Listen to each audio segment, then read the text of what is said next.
حاضرین جمعہ و خواتین اسلام، آج کے خطبہ جمعہ کا میرا موضوع ہے امت محمدیہ کی خصوصیات۔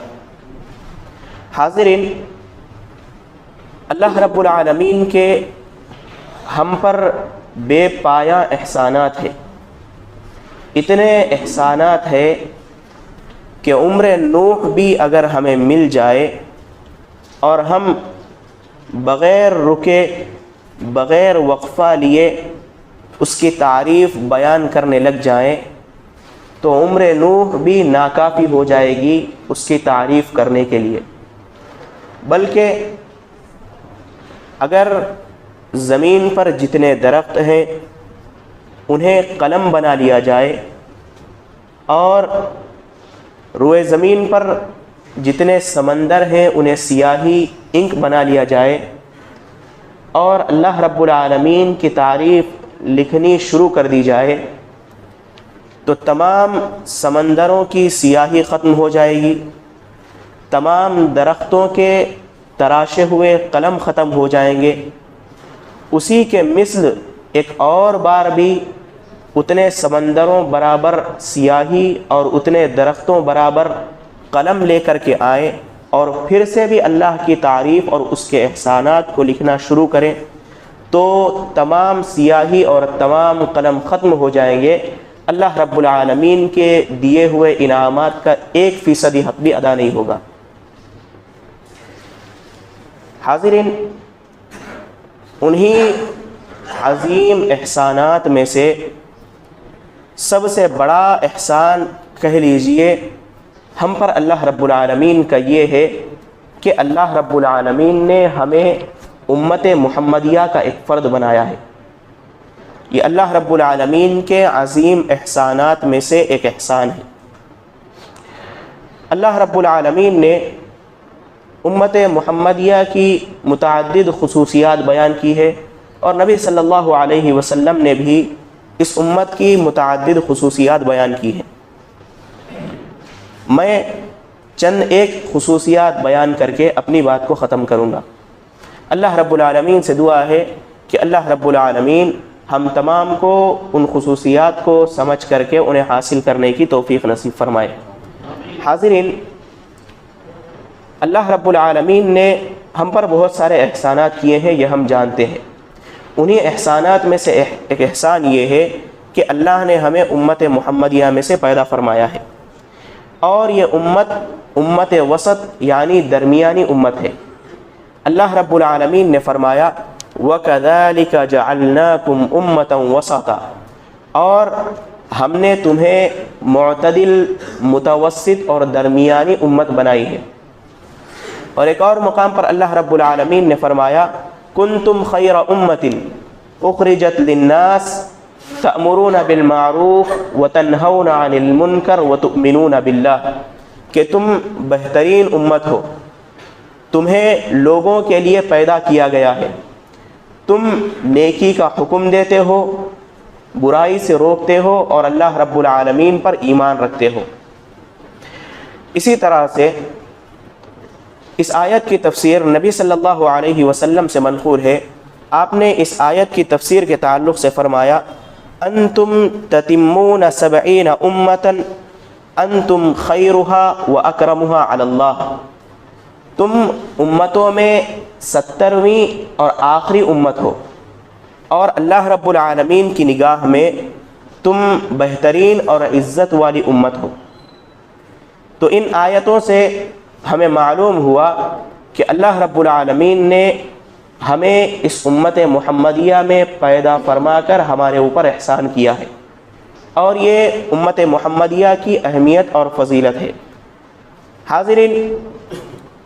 امت محمدیہ کے اندر جو لوگ غیر مسلمین ہیں یا کفار ہیں یا یہود و نصارہ ہیں وہ اس فضیلت میں شامل نہیں ہے، اس لیے کہ اللہ رب العالمین نے اس امت کے جن افراد کی عزت افزائی فرمائی ہے یہ وہ لوگ ہیں جو اللہ کے آخری نبی جناب محمد رسول اللہ صلی اللہ علیہ وسلم پر ایمان رکھتے ہیں۔ جو لوگ ایمان رکھتے ہیں وہی لوگ اس خصوصیات کے اندر شامل ہیں۔ بصورت دیگر کوئی بھی شخص ہو وہ اس صورت میں شامل نہیں ہو سکتا۔ خود عمر بن خطاب رضی اللہ تعالی عنہ نے فرمایا انا کنا اذل قوم فاعزنا اللہ بالاسلام فمہما نبتغی العزت فی غیرہ اذلنا اللہ، کہ ہم، عمر بن خطاب رضی اللہ تعالی عنہ کہتے ہیں کہ ہم دنیا میں سب سے ذلیل قوم تھے، یعنی لوگ پہلے غیر مسلم تھے، بتوں کی عبادت کرتے تھے، دین کا کوئی تصور ان کے پاس نہیں تھا، صحیح دین ان کے پاس موجود نہیں تھا۔ اسی کی طرف عمر بن خطاب رضی اللہ تعالی عنہ اشارہ کرتے ہوئے فرما رہے ہیں کہ ہم دنیا کی سب سے ذلیل قوم تھے، ہماری کوئی عزت نہیں تھی۔ اللہ رب العالمین نے ہمیں اسلام کی وجہ سے عزت عطا فرمائی ہے، لہٰذا ہم میں سے کوئی شخص اگر اسلام کو چھوڑ کر کسی اور چیز کے اندر عزت تلاش کرنے لگے گا تو اللہ رب العالمین اسے ذلیل و خوار کر کے رکھ دے گا۔ تو ان آیتوں سے، احادیث سے اور عمر بن خطاب رضی اللہ تعالی عنہ کے قول سے امت محمدیہ کی اہمیت اور فضیلت ہمیں معلوم ہوتی ہے کہ اللہ نے ہمیں جو عزت بخشی ہے وہ اسلام کی وجہ سے بخشی ہے، نہ کہ لباس اور دولت کی وجہ سے عزت بخشی ہے۔ حاضرین، آئیے موضوع کی طرف چلتے ہیں۔ امت محمدیہ کی سب سے پہلی اور سب سے عظیم اور سب سے بہترین خصوصیت یہ ہے کہ امت محمدیہ کو اللہ نے جو دین دیا ہے اس دین کو مکمل کر دیا ہے۔ اللہ رب العالمین نے فرمایا الیوم اکملت لکم دینکم واتممت علیکم نعمتی ورضیت لکم الاسلام دینا، کہ آج کے دن میں نے تمہارے لیے تمہارے دین کو مکمل کر دیا ہے۔ الیوم اکملت لکم دینکم، کہ آج کے دن میں نے تمہارے لیے تمہارے دین کو مکمل کر دیا ہے۔ وَأَتْمَمْتُ عَلَيْكُمْ نِعْمَتِي، اور میری نعمت بھی تم پر پوری کر دی ہے۔ وَرَضِيتُ لَكُمُ الْإِسْلَامَ دِينًا، اور تمہارے لیے اسلام کو بطور دین پسند کیا ہے، چن لیا ہے۔ لہٰذا اب دین اسلام کے اندر نہ تو کسی بڑھوتری کی کوئی گنجائش ہے، نہ ہی کسی کمی کی کوئی گنجائش ہے۔ کیوں؟ اس لیے کہ اللہ رب العالمین نے اس دین کو مکمل کر دیا ہے۔ اگر اللہ رب العالمین اس دین کو مکمل نہ کرتا اور لوگوں کے ہاتھوں میں ایسے ہی رہنے دیتا تو لوگ دین اسلام کو کھلواڑ اور اپنے ہاتھ کا کھلونا بنا لیتے، جس کی سمجھ میں جو آتا وہ کرنے لگ جاتا۔ ہر دن اسلام کے اندر نئی نئی بدعتیں ایجاد ہو جاتی اور دین اسلام کا جو صحیح تصور ہے وہ لوگوں کے ذہنوں سے روز اول ہی سے ختم ہو جاتا۔ لیکن اللہ رب العالمین کا یہ احسان ہے، یا امت محمدیہ کی یہ سب سے بڑی خصوصیت ہے کہ اللہ رب العالمین نے ہمیں جو دین دیا ہے اس دین کو مکمل کر دیا ہے۔ اب اس دین میں نہ تو کوئی بڑھوتری کی گنجائش ہے، نہ ہی اس دین کے اندر کسی کمی کی کوئی گنجائش ہے۔ حاضرین، عمر بن خطاب رضی اللہ تعالی عنہ کا دور خلافت ہے، اسلامی مملکت پھیلتی جا رہی ہے اور یہود اس کا بغور مشاہدہ کر رہے ہیں۔ ایک دن ایک یہودی عالم عمر بن خطاب رضی اللہ تعالی عنہ کے پاس تشریف لاتا ہے اور کہتا ہے کہ اے عمر بن خطاب، اے امیر المؤمنین،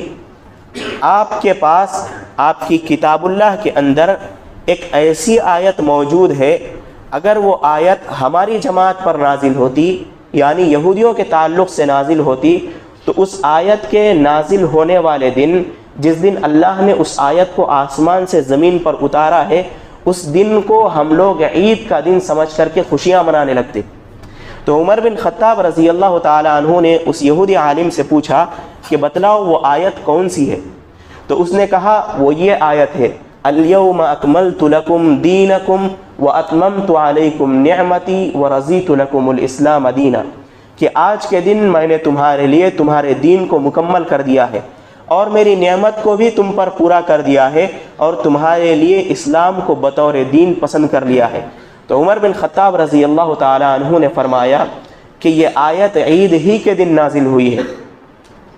نبی صلی اللہ علیہ وسلم عرفہ کے میدان میں تھے کہ آپ صلی اللہ علیہ وسلم پر اس آیت کا نزول ہوا اور وہ دن جمعہ کا دن تھا، اور جمعہ کا دن مسلمانوں کے لیے عید کی دن کا حیثیت رکھتا ہے۔ تو معلوم ہوا کہ امت محمدیہ کی سب سے بڑی خصوصیت سب سے عظیم خصوصیت، سب سے اچھی خصوصیت یہ ہے کہ اللہ رب العالمین نے اس دین کو مکمل کر دیا ہے۔ کوئی شخص اپنی طرف سے کوئی دین یا کوئی مسائل ایجاد کر کے اس پر عمل نہیں کر سکتا۔ جو کچھ اللہ رب العالمین نے اور اس کے رسول نے بتلا دیا ہے اتنا ہی ہماری نجات کے لیے کافی ہے۔ تو یہ سب سے پہلی خصوصیت تھی جو میں نے آپ کے سامنے بیان کی کہ ہمارا دین مکمل ہے، اور یہی امت محمدیہ کی سب سے عظیم خصوصیت ہے۔ اسی طرح سے دوسری خصوصیت یہ ہے کہ اللہ رب العالمین نے ہمیں جو دین دیا ہے، جو مکمل دین ہے، وہ دین بہت ہی آسان دین ہے۔ وہ دین ذرہ برابر بھی مشکل دین نہیں ہے، بڑا آسان دین اللہ رب العالمین نے ہمیں دیا ہے۔ اللہ رب العالمین نے قرآن مجید کے اندر اس بات کی وضاحت کرتے ہوئے فرمایا ما یرید اللہ لیجعل علیکم فی الدین من حرج، کہ اللہ رب العالمین دین کے معاملے میں تم پر تنگی، مشقت اور زور نہیں ڈالتا ہے۔ اللہ رب العالمین کا ایسا کوئی ارادہ نہیں ہے۔ اللہ نے جو دین تمہیں دیا ہے وہ اس لیے دیا ہے تاکہ تم اپنی زندگی کو بآسانی گزار سکو۔ اسی طرح سے اللہ رب العالمین نے ایک اور مقام پر فرمایا هو اجتباکم وما جعل علیکم فی الدین من حرج، اس نے تمہارے لیے دین اسلام کو چن لیا ہے اور تمہارے لیے اس اسلام پر عمل کرنے میں اس نے کوئی حرج اور کوئی تنگی نہیں رکھی ہے۔ حاضرین، دین اسلام بہت ہی آسان دین ہے۔ گزری ہوئی امتوں میں اگر کسی شخص کے کپڑوں پر، بنی اسرائیل میں کسی شخص کے کپڑوں پر کوئی گندگی لگ جاتی تو اس امت کے اندر ان کی شریعت کا یہ حکم تھا کہ اس کپڑے کو وہاں سے کاٹ کر کے پھینک دیا جائے۔ اگر پیشاب لگ جائے یا کوئی گندی چیز لگ جائے تو انہیں اللہ کا یہ حکم تھا کہ وہ اپنے کپڑوں کو جتنی گندگی لگ چکی ہے اتنے کپڑے کو کاٹ کر کے پھینک دے۔ لیکن امت محمدیہ پر اللہ رب العالمین نے یہ آسانی فرمائی ہے کہ گندگی کتنی ہی کیوں نہ لگ جائے، اگر اس کپڑے کو پانی کے ساتھ دھو دیا جائے تو اللہ رب العالمین اس کپڑے کو پاک کر دیتے ہیں، اور نہ صرف پاک کر دیتے ہیں بلکہ ان کپڑوں میں عبادت کرنا بھی انسان کے لیے مباح ہو جاتا ہے۔ یہ امت محمدیہ پر اللہ رب العالمین کی آسانی ہے۔ اسی طرح سے جب اللہ رب العالمین نے مسلمانوں پر روزے فرض کیے تو آج جو روزوں کی صورت ہے پہلے وہ صورت نہیں تھی۔ پہلے روزے اس طرح ہوا کرتے تھے کہ اللہ رب العالمین نے مسلمانوں کو مغرب اور عشاء کے درمیان کھانے کی اجازت دے رکھی تھی۔ جتنا کچھ ایک انسان کھا سکتا ہے وہ مغرب اور عشاء کے درمیان کھا لے۔ اگر مغرب اور عشاء کے درمیان کا وقت انسان کے ہاتھ سے نکل جاتا تو اسے عشاء کی نماز سے لے کر کے دوسرے دن مغرب کی نماز تک بھوکا اور پیاسا رہنا پڑتا۔ لیکن اللہ رب العالمین نے بعد میں مسلمانوں کے لیے یہ آسانی پیدا کر دی کہ کوئی بھی شخص ہو وہ مغرب کی نماز کے بعد سے لے کر کے فجر کی اذان کے وقت تک کھا سکتا ہے، اور اس کا روزہ اذان فجر کے بعد سے لے کر کے مغرب تک ہوگا۔ یہ دین اسلام نے اللہ رب العالمین نے مسلمانوں پر، امت محمدیہ پر آسانیاں فرمائی ہے۔ اسی طرح سے جنگ کے تعلق سے اللہ رب العالمین نے فرمایا تھا کہ اگر تم میں 100 لوگ ہوں تو تم 1000 کفار کے مقابلے میں تمہیں لڑنا پڑے گا، یعنی ایک مسلمان کو 10 کفار کے برابر قرار دیا گیا تھا۔ لیکن بعد میں اللہ رب العالمین نے فرمایا الآن خفف اللہ عنکم وعلم ان فیکم ضعفا، کہ اللہ رب العالمین نے اس بات کو جان لیا ہے کہ تم میں کچھ کمزور لوگ بھی ہیں، اسی لیے اللہ نے تمہارے اوپر نرمی کرتے ہوئے یہ حکم دیا ہے وعلم ان فیکم ضعفا فإن یکم منکم مئۃ صابرۃ یغلبوا مئتین، اگر تم میں 100 لوگ جنگ کرنے والے ہو اور آپ کے مقابلے میں 200 ہو تب آپ کو جنگ کرنا پڑے گا، اس سے زیادہ ہو تو یہ آپ پر اختیار ہے۔ یعنی ایک مسلمان کے مقابلے میں 2 کفار کو ٹھہرا دیا ہے۔ پہلے حکم یہ تھا کہ ایک کے مقابلے میں اگر 10 ہوں تب بھی تمہیں لڑنا پڑے گا، لیکن بعد میں اللہ رب العالمین نے آسانی کرتے ہوئے فرمایا کہ اگر ایک کے مقابلے میں 2 ہوں تو تمہیں لڑنا پڑے گا۔ اسی طرح سے آپ وضو کے مسئلے کو لے لیجئے، اللہ رب العالمین نے وضو اور غسل کے بدلے کے طور پر تیمم کے حکم کو نازل کیا ہے۔ کوئی شخص ہو اور اس کا وضو ٹوٹ چکا ہو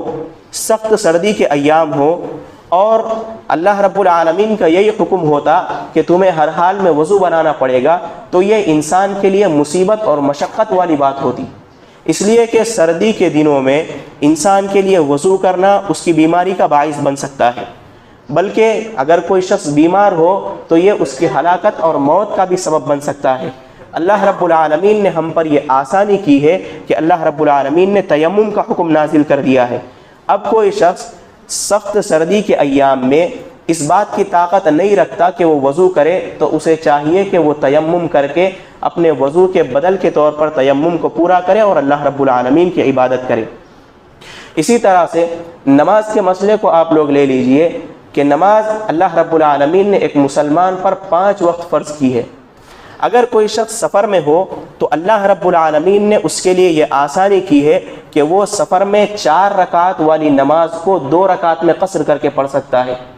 اسی طرح سے سفر اگر طویل ہو اور اسے نماز کے فوت ہو جانے کا خدشہ ہو تو ایسی صورت میں کوئی بھی شخص ظہر اور عصر کی نماز کو ایک ساتھ اور مغرب اور عشاء کی نماز کو ایک ساتھ ملا کر کے پڑھ سکتا ہے، جسے جمع بین الصلاتین کہا جاتا ہے۔ تو اللہ رب العالمین نے اس امت محمدیہ پر بہت زیادہ آسانیاں پیدا کی ہے، اور انہی خصوصیات میں سے ایک خصوصیت یہ ہے کہ اللہ رب العالمین نے ہمیں جو دین دیا ہے، جو احکامات اللہ رب العالمین نے ہم پر اتارے ہیں، نازل کیے ہیں، وہ تمام احکامات انسانوں کے لیے آسان کر دیے ہیں۔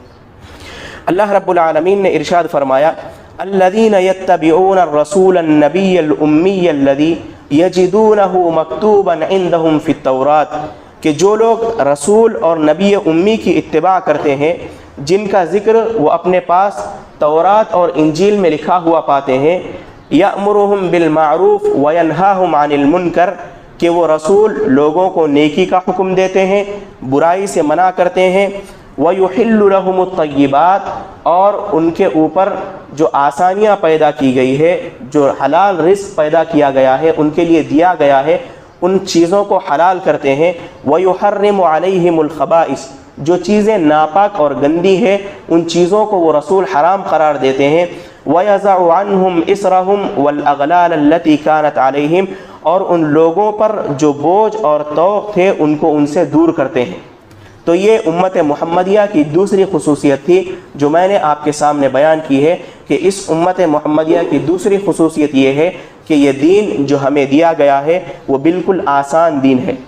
اس دین کے اندر کوئی مشکل احکامات نہیں ہے، ہر کوئی شخص اس دین پر عمل کر سکتا ہے اور آسانی کے ساتھ اس دین کی اتباع کر سکتا ہے۔ اسی طرح سے تیسری، چوتھی اور پانچویں خصوصیت یہ ہے کہ اللہ رب العالمین نے اس امت پر مال غنیمت کو حلال قرار دیا ہے، مٹی کو پاکیزگی کا ذریعہ بنایا ہے، زمین کو سجدہ گاہ بنایا ہے۔ یہ خصوصیات اللہ کے رسول صلی اللہ علیہ وسلم نے ایک ہی حدیث کے اندر بیان کی ہے۔ آپ صلی اللہ علیہ وسلم نے فرمایا اعطیت خمسا لم یعطہن احد قبلی، کہ مجھے 5 چیزیں دی گئی ہے جو مجھ سے پہلے کسی نبی کو نہیں دی گئی تھی۔ مجھے 5 چیزیں ایسی دی گئی ہے جو مجھ سے پہلے کسی نبی کو وہ چیزیں نہیں دی گئی تھی۔ آپ صلی اللہ علیہ وسلم نے فرمایا کان کل نبی یبعث الی قومہ خاصۃ وبعثت الی کل احمر واسود، کہ گزرے ہوئے انبیاء میں سے جو بھی نبی ہوتا وہ محض اپنی قوم کی طرف بھیجا جاتا، اس کا فریضہ یہ ہوتا کہ وہ اپنی قوم میں دعوت و تبلیغ کرے، لیکن مجھے اللہ رب العالمین نے ہر کالے اور گورے شخص کے لیے نبی بنا کر بھیجا ہے، یعنی پوری دنیا کے لیے اللہ رب العالمین نے مجھے نبی بنا کر کے بھیجا ہے۔ دوسری خصوصیت وَأُحِلَّتْ لِيَ الْغَنَائِمَ وَلَمْ تُحِلَّ لِأَحَدٍ قَبْلِي، کہ اللہ رب العالمین نے میرے لیے غنیمت کے مال کو، جنگ میں جو مال چھینا جاتا ہے اس مال کو میرے لیے حلال کیا ہے، حالانکہ مجھ سے پہلے جتنی بھی قومیں گزری ہے ان پر اس مال کو اللہ نے حلال نہیں کیا تھا، ان پر اس مال کا کھانا جائز نہیں تھا۔ تیسری خصوصیت وَجُعِلَتْ لِيَ الْأَرْضُ طَيِّبَةً طُهُورًا وَمَسْجِدًا، اور تیسری خصوصیت یہ ہے کہ اس سرزمین کو اللہ رب العالمین نے میرے لیے پاک سرزمین اور مسجد بنایا ہے۔ انسان جہاں کہیں نماز کا وقت ہو اور کوئی جنگل میں ہو، کہیں سفر میں ہو، تو جہاں کہیں اسے زمین مل جائے وہ اس پر نماز ادا کر سکتا ہے۔ چوتھی خصوصیت ہے نصرت بالرعب بین یدی مسیرۃ شہر، کہ میری مدد ایک مہینے کی مسافت کی دوری پر رعب اور دبدبے کے ذریعے کی گئی ہے۔ یعنی آپ صلی اللہ علیہ وسلم کسی جنگ اور غزوے کے لیے نکلتے اور دشمن ایک مہینے سے دور مسافت پر ہوتا تو اللہ رب العالمین آپ صلی اللہ علیہ وسلم اور مسلمانوں کا ڈر ان کے دلوں میں پیدا کرتا۔ یہ خصوصیت آپ صلی اللہ علیہ وسلم سے پہلے کسی امت کو نہیں دی گئی تھی۔ یہ آپ صلی اللہ علیہ وسلم کی امت کی خصوصیت ہے کہ ایک مہینہ دور دشمن کھڑا ہے لیکن اللہ رب العالمین ان کے دلوں میں اللہ اور اس کے رسول کا ڈر پیدا کرتا تھا۔ اسی طرح سے آخری خصوصیت یہ ہے اعطیت الشفاعہ، کہ مجھے روز قیامت شفاعت عطا کی جائے گی۔ آپ سب لوگ جانتے ہیں شفاعت والی حدیث بڑی لمبی ہے کہ لوگ پہلے نوح علیہ السلام کے پاس جائیں گے تو نوح علیہ السلام کہیں گے کہ میں آج آپ لوگوں کی سفارش اللہ کے سامنے نہیں کر سکتا، اس لیے کہ اللہ آج اتنے غصے میں ہے کہ اس سے پہلے اتنے غصے میں کبھی نہیں تھا۔ پھر ابراہیم علیہ السلام کے پاس جائیں گے، وہ بھی شفاعت کرنے سے انکار کر دیں گے۔ پھر موسیٰ علیہ السلام، عیسیٰ علیہ السلام کے پاس جائیں گے، سب انکار کرنے کے بعد پوری امت آپ صلی اللہ علیہ وسلم کے پاس، تمام انسانیت آپ صلی اللہ علیہ وسلم کے پاس آئیں گے اور آپ صلی اللہ علیہ وسلم کو ان کے حق میں شفاعت کا حق دیا جائے گا۔ یہ امت محمدیہ کی خصوصیت ہے کہ شفاعت کا حق صرف اور صرف آپ صلی اللہ علیہ وسلم کو دیا جائے گا۔ حاضرین، اس میں جو بیان کیا گیا ہے احلت لی الغنائم ولم تحل لاحد قبلی، کہ میرے لیے مال غنیمت کو حلال کیا گیا ہے، مجھ سے پہلے کسی امت پر اس مال کو حلال نہیں کیا گیا تھا۔ جب یہود و نصارہ جنگیں کرتے تھے اور ان کے پاس مال غنیمت آتا تھا تو اس کی صورت یہ ہوتی تھی کہ وہ لوگ غنیمت کے مال کو کسی پہاڑی پر اونچی جگہ پر لے جاتے اور رکھ دیتے، اور آسمان سے ایک آگ آتی اور اس مال کو کھا کر کے چلی جاتی۔ لیکن اللہ رب العالمین کا اس امت پر احسان عظیم ہے، یا اس امت محمدیہ کی یہ خصوصیت ہے کہ اللہ رب العالمین نے اس امت پر غنیمت کے مال کو حلال کیا ہے۔ حاضرین، ایک آخری خصوصیت بیان کر کے میں اپنی بات کو ختم کروں گا۔ یہ خصوصیت آخرت سے متعلق ہے، یعنی یہ تو اب جتنی خصوصیتیں بیان کی گئی تھی یہ دنیاوی خصوصیات ہیں، لیکن ایک حدیث بیان کر کے اپنی بات کو ختم کروں گا جس میں اللہ کے رسول صلی اللہ علیہ وسلم نے اس امت محمدیہ کی بڑی عظیم خصوصیت بیان کی ہے۔ ابن عباس رضی اللہ تعالیٰ عنہ کہتے ہیں کہ نبی صلی اللہ علیہ وسلم ایک مرتبہ ہم میں تشریف فرما تھے اور آپ صلی اللہ علیہ وسلم نے فرمایا کہ روز قیامت ایک نبی ایسے ہوں گے جن کے ماننے والے صرف 10 لوگ ہوں گے، اور کچھ نبی ایسے ہوں گے جن کا کوئی ماننے والا نہ ہوگا۔ پھر مجھے ایک افق کے کنارے لے جایا جائے گا اور مجھ سے کہا جائے گا کہ اس طرف دیکھیے۔ میں دیکھوں گا تو میں کہوں گا کہ یہ لوگ کون ہیں اتنی زیادہ تعداد میں؟ تو وہ لوگ کہیں گے، فرشتے کہیں گے کہ یہ آپ کی امت نہیں ہے، آپ اس طرف اس افق کی جانب دیکھیے۔ میں اس جانب بھی دیکھوں گا تو لوگوں کی بہت بڑی تعداد مجھے نظر آئے گی۔ لوگ کہیں گے، فرشتے کہیں گے کہ یہ آپ کی امت کے لوگ ہیں، اور میری امت میں سے 70,000 لوگ ایسے ہوں گے جو بغیر حساب و کتاب کے جنت میں داخل کیے جائیں گے۔ آپ صلی اللہ علیہ وسلم یہ بات بیان کرنے کے بعد صحابہ اکرام کے درمیان سے اٹھے اور اپنے گھر میں تشریف لے گئے۔ صحابہ اکرام چونکہ جنت کا تذکرہ آ چکا تھا تو اس کے بارے میں بحث کرتے ہوئے کہنے لگے، چند صحابہ کہنے لگے کہ یہ جو 70,000 لوگ ہوں گے یہ شاید آپ صلی اللہ علیہ وسلم کے صحابہ میں سے ہوں گے۔ بعض نے دوسری رائے دیتے ہوئے کہا کہ 70,000 لوگوں میں سے وہ لوگ ہوں گے جو اسلام پر پیدا ہوئے ہوں گے اور اسلام ہی پر ان کی موت ہوئی ہوگی اور انہوں نے اللہ کے ساتھ کسی کو شریک نہیں کیا ہوگا۔ اتنے میں ہی بحث چل رہی تھی کہ آپ صلی اللہ علیہ وسلم پھر تشریف لائے۔ آپ صلی اللہ علیہ وسلم نے صحابہ اکرام سے پوچھا کہ تم کس بارے میں بات کر رہے ہو؟ تو صحابہ اکرام نے عرض کیا کہ انہی 70,000 جنتیوں کے بارے میں بات کر رہے ہیں جنہیں بغیر حساب و کتاب کے جنت میں داخل کر دیا جائے گا۔ تو آپ صلی اللہ علیہ وسلم نے ان کی صفت بیان کرتے ہوئے فرمایا، ہم الذین لا یرقون ولا یسترقون ولا یکتوون وعلی ربہم یتوکلون، کہ یہ وہ لوگ ہوں گے جو غیر شرعی دم نہیں کرتے ہوں گے اور نہ ہی غیر شرعی دم کرواتے ہوں گے، اور یہ وہ لوگ ہوں گے جو بدفعلی نہیں نکالتے ہوں گے، اور یہ وہ لوگ ہوں گے جو صرف اور صرف اللہ رب العالمین پر بھروسہ کرتے ہوں گے۔ اسی کے ساتھ ساتھ ابو امامہ باہلی رضی اللہ تعالیٰ عنہ کی روایت میں نبی صلی اللہ علیہ وسلم کے کچھ دوسرے الفاظ مروی ہے۔ آپ صلی اللہ علیہ وسلم نے فرمایا کہ میری امت کے 70,000 لوگوں کو اللہ رب العالمین جنت میں داخل کرے گا، نہ ان سے حساب لے گا اور نہ ہی اللہ رب العالمین انہیں عذاب میں مبتلا کرے گا، یعنی بغیر حساب کے اور بغیر عذاب کے اللہ رب العالمین انہیں جنت میں داخل کرے گا۔ اس کے بعد آپ صلی اللہ علیہ وسلم نے فرمایا ان میں سے ان 70,000 میں سے ہر 1,000 آدمیوں کے ساتھ ساتھ اور 70,000 آدمی ہوں گے۔ یہ امت محمدیہ کی عظیم خصوصیت ہے کہ اللہ رب العالمین نے سب سے پہلے تو 70,000 کی مغفرت کی ہے، اس کے بعد 70,000 میں سے ہر 1,000 میں سے پھر 70,000 لوگوں کی مغفرت فرمائی ہے۔ جب نبی صلی اللہ علیہ وسلم نے اس حدیث کو بیان کیا، صحابہ اکرام کا شوق دیکھیے کہ جنت کو پانے کے لیے کتنے حریص ہوتے تھے۔